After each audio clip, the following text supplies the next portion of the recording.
I wanted to talk about because I've been working with golfers and golf performance is very intriguing to me. I don't know much about golf. Mhm. I'm not that great at golf, but I like to.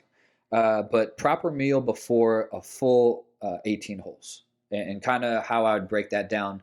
Just an example of fueling energy systems. So when you golf, yeah, you have one explosive movement on the swing.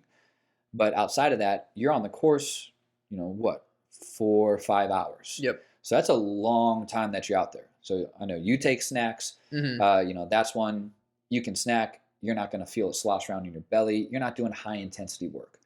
But if you're like, oh, I'm going to play 18 tomorrow at like noon. All right. So by 10:30, I would have a meal of a protein and probably equal carbs to fat ratio.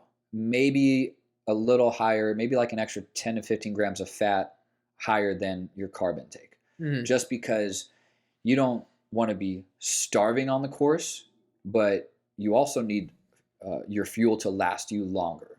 Because maybe someone's not going to eat. Oh, maybe they like to eat after. They don't want to get hungry.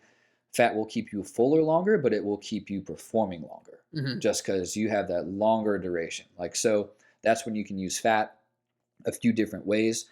You still have some explosive movement, so you'll work through those carbohydrates um, when doing so. But again, that's when I'd have high protein uh, and then some carbs, a little more fat than carbs. Okay. It is, and I can't give people like amounts, specific amounts, because I don't know how much someone listening should eat in a day.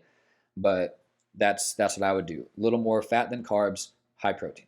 Mhm. 90 to 120 minutes before you're going to play a full 18. You're like, oh, I'm going to do 27 holes. Okay, then that's when you should have, at least a gel or a banana or something, a Cliff Bar where there is, 10 to 15 grams of fat in one of those as well, but you get like 35 grams of carbs and like 20 something of protein. Mhm. Like that would be pretty ideal if you're going to do 27. If you're going to do 36 holes, have a big boy breakfast.